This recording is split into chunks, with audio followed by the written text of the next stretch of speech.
BubberTubber, you have to get out of there immediately. There's something horrible down here. Something beyond your darkest nightmares. Wait, I think it's coming closer. Wait, no, please! What a baby. Hang on, let me just check how much gas I have left. Oh God, I'm almost out of gas. Wait, no! Oh, come on. I almost had the high score, which I don't care about at all. Hang on, let me just check how much gas I have left. Oh God, I'm almost out of gas. Wait, no!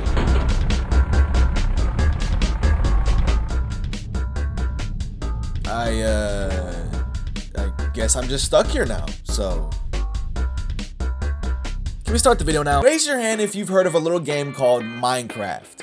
You should be raising your hand right now. And if you aren't, then welcome to Earth. And here on Earth, we humans have always been obsessed with the idea of mining away. Whether that was actually doing it in real life and drastically reducing our own lifespans, or doing it behind a screen nonstop for a few weeks every couple years or so, there's just something about collecting resources from the ground and using them to make cool things that really resonates with people, myself included. These days, there's no shortage of games that involve this kind of gameplay. But back in the early 2000s, all you could really do was go into the backyard and just try digging a massive hole yourself, which I did. And then one time someone tried to rob my house and fell into the hole when they were running away. It's a long story, don't even worry about it. I didn't end up finding any diamonds in the hole that I dug, or lapis lazuli, or even a humble piece of iron. And after I had to fill the hole up because I almost started digging into the power lines in my neighborhood, I thought that I had to give up my aspiration to mine for resources once and for all. That was at least until I found a game so addicting and intriguing that I would never touch a shovel again. A game simply known as Motherload.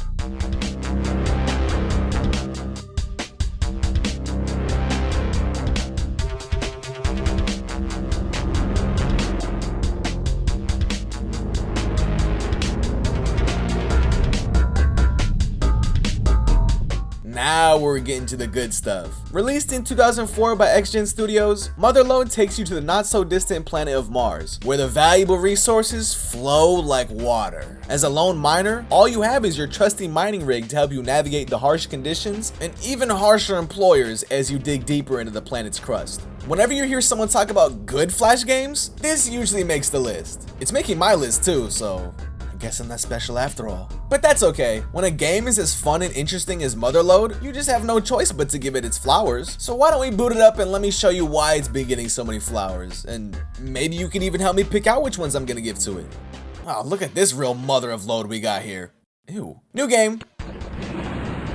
Alright, so the game begins with this young gentleman here, who just so happens to be your boss, Mr. Natas. He looks great. Thankfully though, Mr. Natas owns a mining company, because if he owned a not creepy looking company, I don't think he'd be qualified for his role. And it looks like he also forgot to give me gas, so maybe he also sucks at running a mining company. Nice hat though. Mr. Natas rambles on about how it's been almost impossible to hire good employees because of some strange activity that's been happening on Mars. That might be a headache for him, but that's great for us because that means we're gonna be making a hella bread. Mr. Natas tells us we'll be alone forever and then sends us on our way. All right, I got 20 bucks. That should fill the tank, no problem. $4 to fill the tank? Sounds like I gotta move to Mars. That sounds great. Man, Mars looks pretty Earth-like in this game, doesn't it? Is that grass? You know, maybe the textbooks were lying to us about all the red and the dust, and this is exactly what it looks like in real life. I've never been there. Have you? The reason why it only takes $4 to fill my entire tank is because this thing runs out of gas in 2 seconds. You barely get a chance to see what's underground, let alone mine it before you gotta go back. I know the gas station hate to see me coming. And by hate, I mean love, actually. I'm their only customer. Ow. Fill her up, please. The cool thing about your mining rig is that it can fly, but the uncool thing about it is that it can't mine while flying. Man. And since you can't reach the tile above you on the ground, you can't mine upwards either. So that means if I wanted this silver right here, or sorry, silverium right here, I'd have to go all the way to the surface and dig down to it. That stinks. Despite not getting that silverium, my haul of minerals has earned me $270. Now I'm really balling. That's like what, 67 tanks of gas? This must be the premium for my services that Mr. Natas was talking about. Well, since we are getting paid a premium, let's see what I can buy with all this cheddar cheese cheese I got laying around now. A PS5? A new Rolls Royce perhaps? Maybe even some cool alien technology? It's Mars. They gotta have some cool alien technology. Oh, it's just stuff I need to buy for my job. I know what kind of operation this is. I never should have signed up for this. That's like if you were a janitor and the only thing you could buy with your paycheck was a bigger mop and like Fabuloso. Whoop-de-doo. You can upgrade your drill, hull, engine, fuel tank, radiator, and cargo bay. All of them are pretty self-explanatory, but just in case, I'll give you a quick rundown. The drill upgrades let you mine faster, while the engine upgrades let you move faster. The engine is especially important, as for every ore that you mine, your rig gets a bit heavier. And if you can't fly out of there, then you die out of there. The fuel tank is probably the most important upgrade, as it'll allow you to mine for longer than 10 seconds. The radiator is the least important upgrade, at least for now. Occasionally, there'll be tiles of super scary lava that will damage you if you drill into them, but with a strong enough radiator, you can drill into them no problem. Lastly, you have the cargo bay. You want to make more money? Well, you gotta hold more stuff. We only have $272 right now though, so it looks like we'll just have to settle for buying nothing. What about the consumables shop though? Surely something temporary won't be as costly as a permanent upgrade. Or not. Well, I guess we can repair the hull at least. That's pretty important, right guys? Back to the mine. Okay, seriously? The fall damage in this game is atrocious. That just took a third of my health from a fall like that. And look, I can clang my head against the ceiling as hard as I want, but as soon as I fall from just a bit too high... Oh, hang on, it looks like my fuel's getting low. I better get back to the gas station. After grinding for a few more resources, we finally get our first upgrade, the huge tank. Now that's pretty huge. I'd wager it's at least 2 times as huge as the base one. Now that we can actually mine for longer than 10 seconds, this means that we're finally going to start rolling in the big bucks. Except I was lying actually. We might have more fuel to work with, but we still don't have much storage. When I tell you the game is painstakingly slow at the beginning, just believe me. I know I lied to you 10 seconds ago, but believe me this time, it's slow. Alright, careful now. You don't want to take any more unnecessary damage. Okay. What the hell? Alright, now I really gotta get out of here. Something's not right. As you dig deeper and deeper into the planet's crust, you'll notice that... Oh. Hey, Mr. Natas. What's up, man? Good. I see you're adapting well to the Martian soil. Here's a little something to help you on your way. $1,000? But sir, you didn't have to do that. Wow. That just made my day. Oh wait, my fuel's running low. I need to get back to the surface.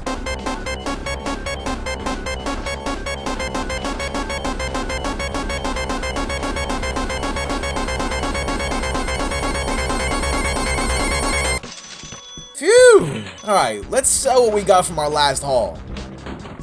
Wait, $1,130? I have 2 goldium and like junk, and I got this much? And Mr. Natas can only give me 1,000. More like Mr. Krabs. I take back what I said earlier, Mr. Natas. You suck. At least I could buy a goldium drill now. Hope it doesn't break in 5 uses. Oh, I've really done it now. There's no way I get back. Please. Wait! Oh my goodness. You know, you'd think your greatest enemy in this game would be something like cave-ins, lava, earthquakes, Martians perhaps. But no, it's your own gas tank. Very true to life. Once you've powered up your rig enough, it's time to implement the game's most foolproof strategy. The elevator. Why waste your time chasing after all these petty ores like ironium and bronzium near the surface when you could just dig straight down to all the good stuff? And look at that. Isn't that so satisfying? Yeah, this game's easy now. What just happened? I'm sure it's fine. Into the elevator we go. Well, that's not supposed to be there. Let's just keep going. Into the elevator we go.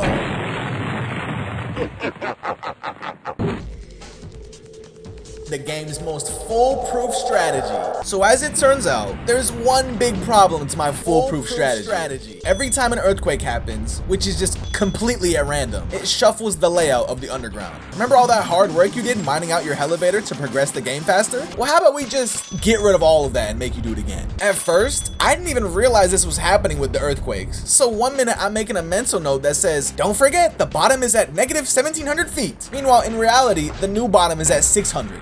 Thanks, game. Oh, and every time you respawn, it resets too. Yes! Let's go! Since earthquakes are random though, you could go through an entire playthrough of this game without getting a single earthquake. And evidently, lucky, I am not. Hit a depth of 1,000 feet and your favorite boss in the whole world shows up and starts talking about the thing that already ruined my day. He also mentioned something about garbled and misdirected transmissions, but he's telling us to ignore them, so what garbled and misdirected transmissions? No, actually though, what is he talking about? The only person who's talked to me since I got here is you. Is this a garbled and misdirected transmission? Should I be ignoring this one? Keep up the good work. Okay, I should definitely ignore this one. There's no way he thinks this is good work. Dinosaur bones? Look, you were already pushing it with the grass up there, but now there were dinosaurs on Mars? Whatever you say, game. The progression in this game really snowballs. Like $6,000? I was making like $270 6 minutes and 25 seconds ago. Buy an engine, I'm balling now. Well, la-dee-da. What do we have here? What? 50,000? Alright, so what we're gonna do now is we're gonna do a $50,000 parlay. We're going Magic money line against the Spurs, Wembanyama over 2.5 blocks, Suggs over 16 points. It's gonna cash for at least 125,000, trust me. Oh god, I was too busy drafting up the parlay, I forgot about the fuel. Okay, there's absolutely no way we're making it out of this one. I can't even pretend to be confident in that. Don't laugh at me. Looks like we're not making that parlay after all. Also, I like how when I run out of the explosive fuel, that's when I blow up. As I've just demonstrated, even with the elevator, you're eventually going to be so far underground that flying directly up won't be able to take you back to the surface without running out of fuel. Unless you stop mining at half tank, but then you'd just be torching yourself. Or a moron. You don't want to be that. Thankfully though, by this point, you should have enough money to spend on some of the consumables at the repair shop. But there's only one consumable that I'm interested in right now. The Quantum Teleporter. Are you 3,000 feet underground and still have a parlay to book, but you only have 5 seconds of fuel left? That's no problem. Just use the Quantum Teleporter. It'll bring you back lickety split. Just make sure you're holding up when you use it though, as sometimes it just straight launches you at the ground. There is a version of the teleporter that teleports you safely to the surface, but it's 5 times more expensive. And if you aren't sleeping at your computer when you use the Quantum Teleporter, you should be able to use it without getting damaged, most of the time. Hell, it's not like getting damaged by it would even kill you in the first place unless you're really in some hot water. So this thing right here, don't even look at this thing. Here, I'll blur it out. Now see, you always want to get topped off. Wait, no, yeah, actually you do. You do want that. Don't look at me like that. You saw what happened. All right, careful. Careful, almost there. Good Lord.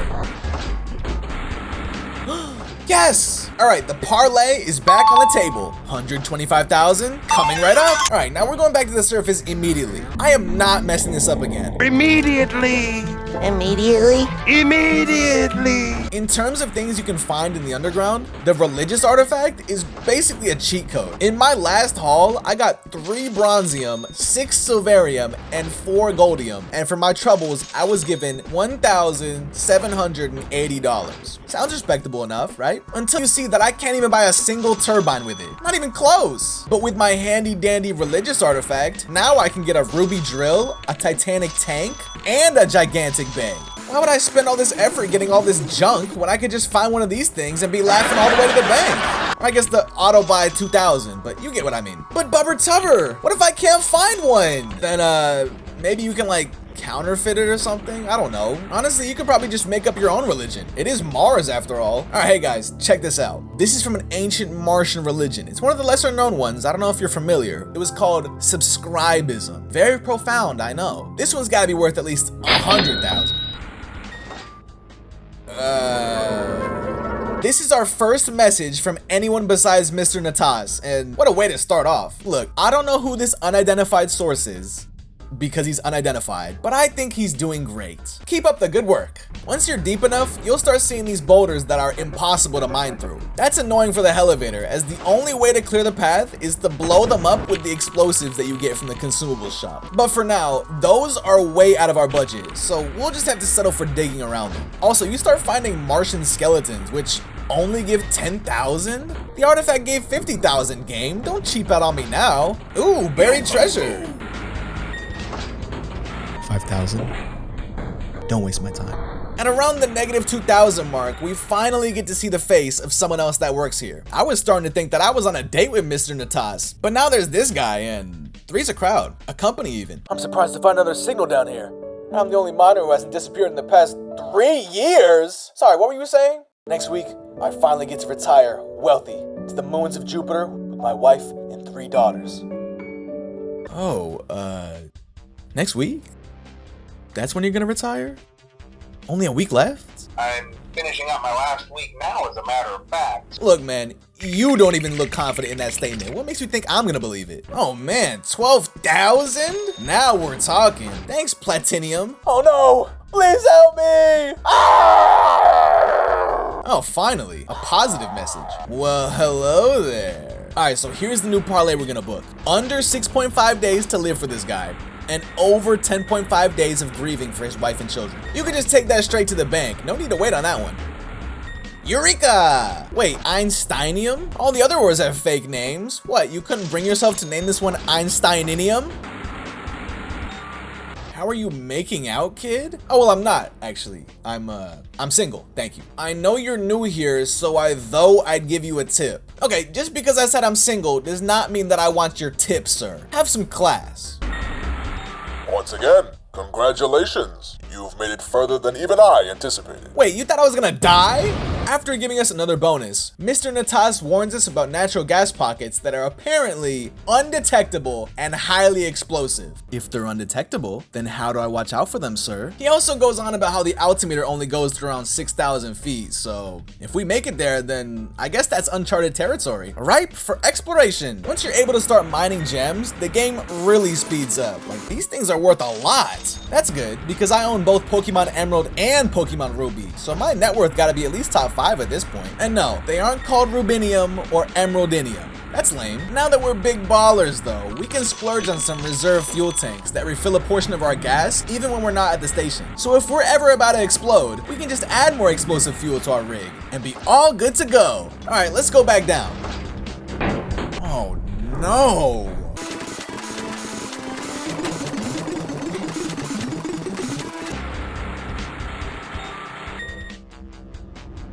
Next week, I finally get to retire wealthy to the moons of Jupiter with my wife and 3 daughters. With all these distressing transmissions I've been receiving, you might be thinking that I should just leave. But I can't do that. I'm the bravest guy in town. And no, it's not just because the only other guy in town just died. I never back down from a challenge.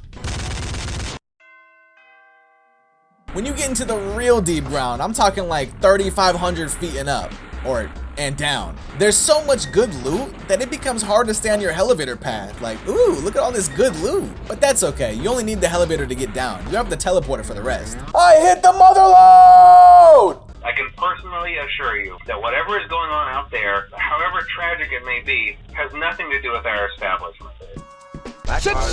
Look out, I got a V12 engine now. Who trying to race me? Is this thing even street legal? Well, I guess street racing isn't legal either, so.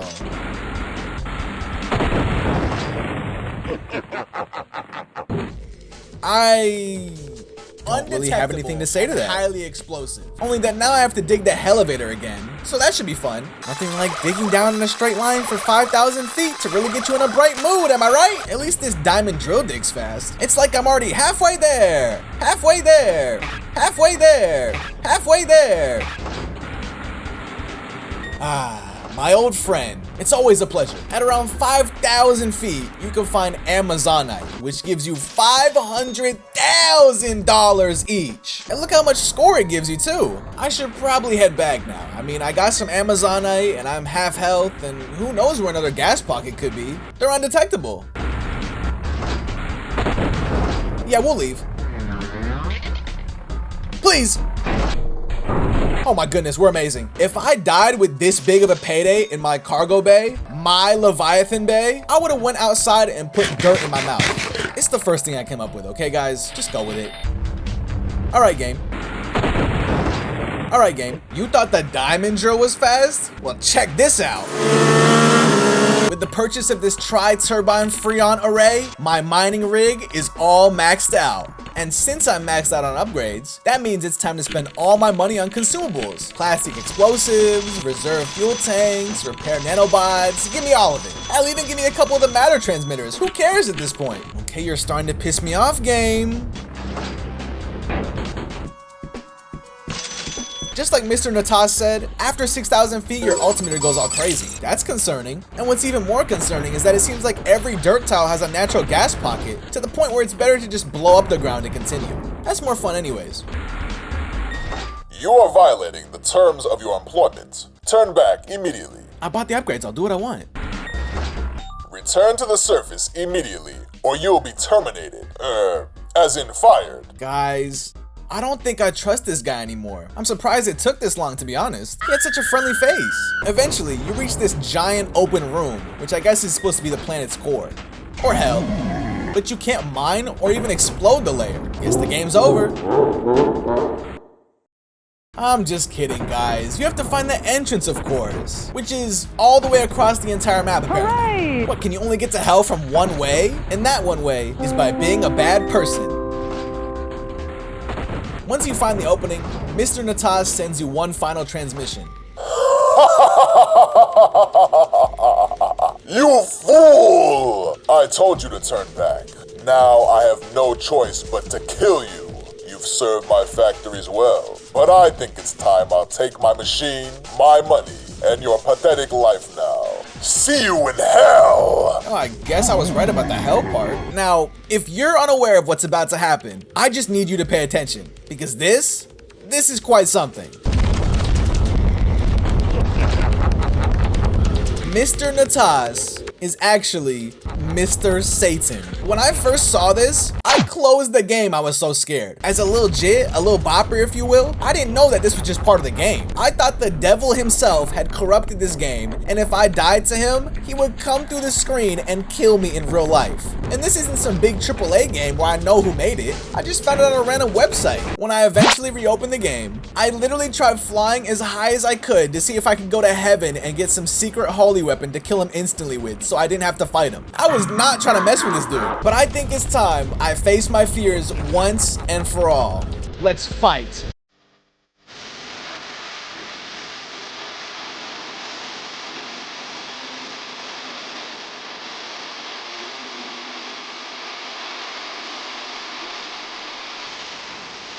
Your only method of damaging him is by running into him and blowing him up with either the plastic explosives or the dynamite. That makes the strategy in this fight a little bit lackluster, to say the least. But that's okay. This is a mining game, not a fighting game.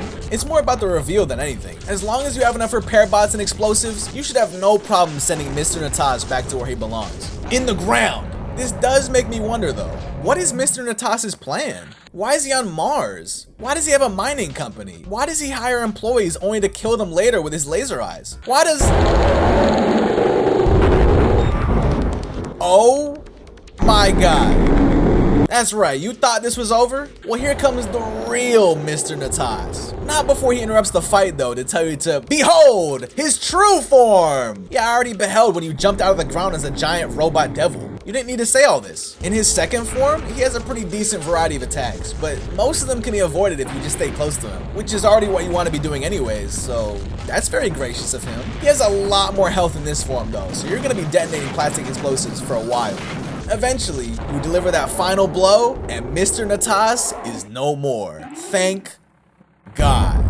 Literally. After Mr. Natas dies, you get all of his cool and awesome loot, including a majority stake in his mining company. And then, The game ends. Congratulations. The game actually tracks how fast and how many times you beat Satan, which makes this a surprisingly interesting game to speedrun. Well, except for the earthquakes. That just ruins everything. If you choose to play through the game again, you get a Satan's head item in your inventory, and the game will get harder each time you restart. Apparently, the game caps out at 99 times, but who the hell is gonna play this game 99 times in a row? Is it you? Because it ain't me.